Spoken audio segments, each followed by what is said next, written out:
Three high school students in Bible Belt, Alabama, each get kissed by the same girl who then mysteriously disappears on prom night. That would be a quick and easy description of I Kissed Shara Wheeler by Casey McQuiston, but there is so much more to this book.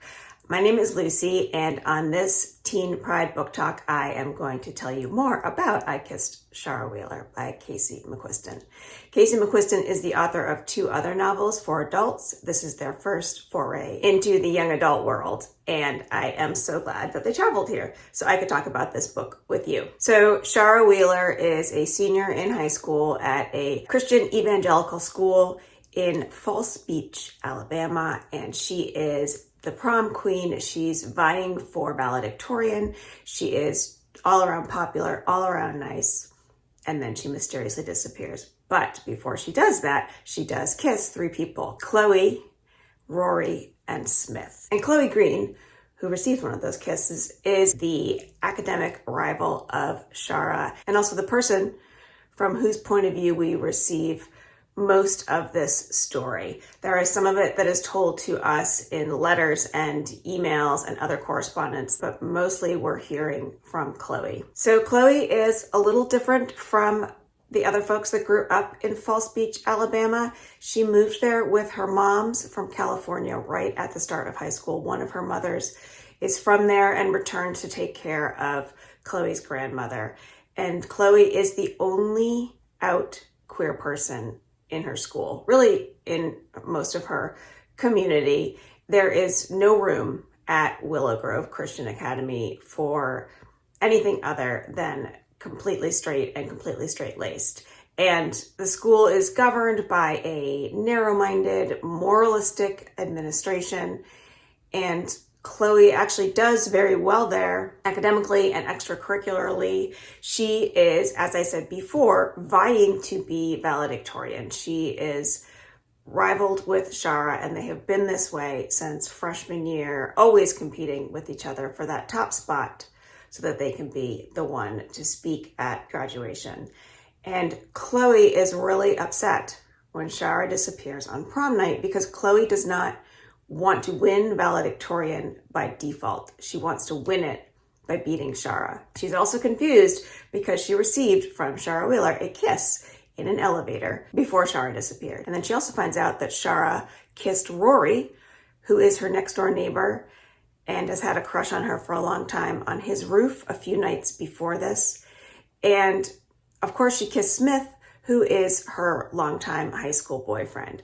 So the three of them end up forming this alliance because they are brought together by this mutual kiss that they received, and also by being the recipients of these little clues left by Shara in small pink envelopes about where she is. Chloe finds the first clue, and she won't be able to solve the first clue, she realizes, without the help of Smith and Rory. So though they are an unlikely threesome, Smith is the captain of the football team, a star athlete, a really great guy. And Rory has always been the kid who gets in trouble, who pushes the envelope, who pulls the pranks at school. And then there's Chloe, who's sort of on the outskirts of this and has always felt pretty different from a lot of the kids at Willow Grove. So the first envelope makes her realize she's going to need the help of Rory and then the help of Smith. And then there becomes this scavenger hunt filled with these riddles that require the three of them to work together. They all have different reasons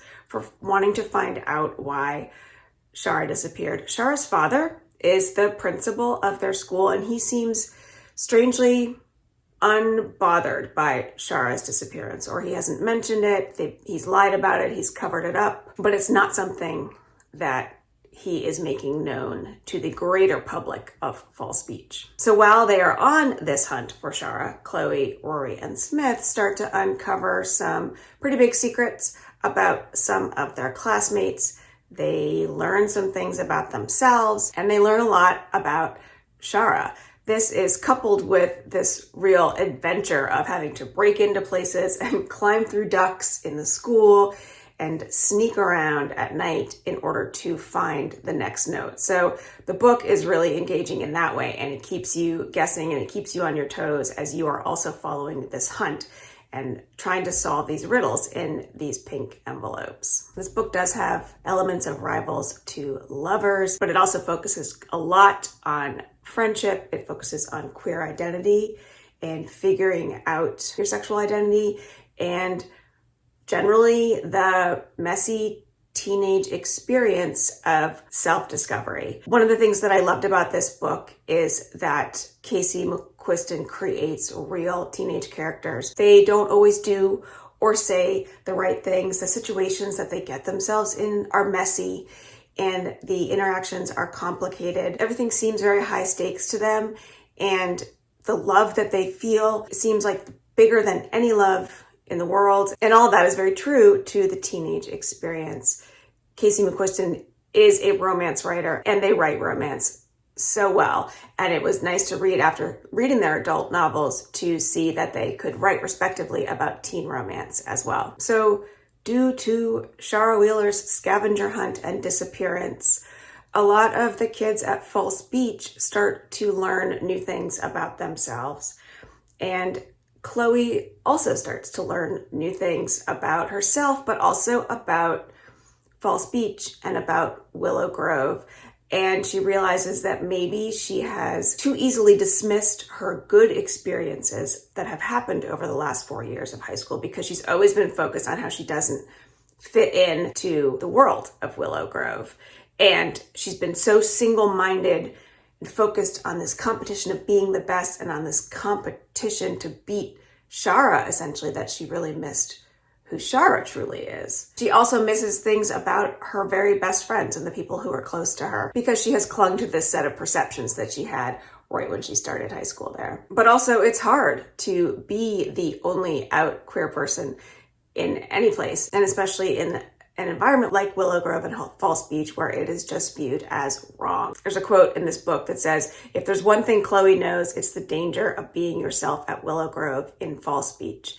Everything she likes about herself is a liability here. You hide the things that matter the most before anyone can use them against you."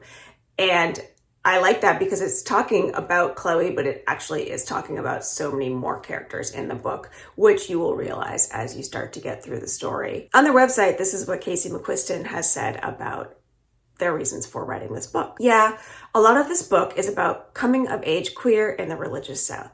It is first and foremost a romantic comedy, but I wrote Shara for the kids who act and sound and live like the kids in it. And to be completely honest, I wrote Shara for me. Willow Grove is by no means an exact replica of any of the schools I've encountered in the South, but an amalgamation of many of them.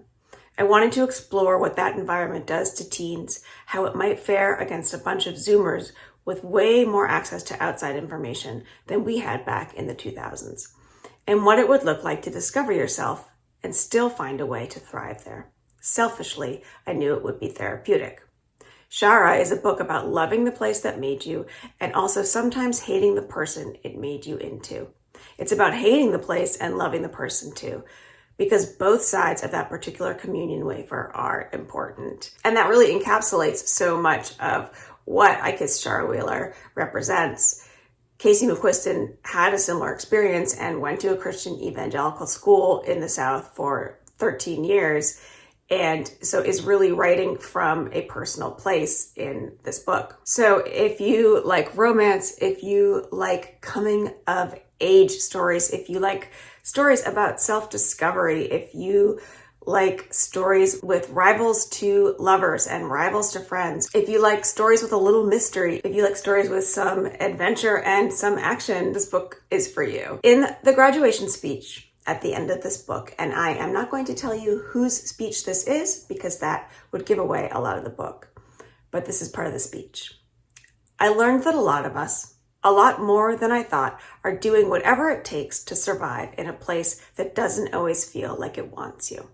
I learned that survival is heavy on so many of us, and on a personal level, I realized I'd gotten so used to that weight, I'd stopped noticing how much of myself I dedicated to carrying it.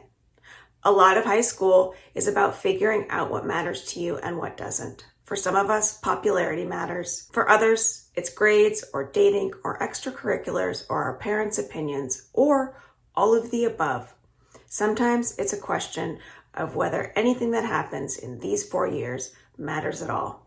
And it does, but not in the way people think. So if you want to know what it is that these students find out that really matters, I recommend that you read I Kissed Shara Wheeler by Casey McQuiston.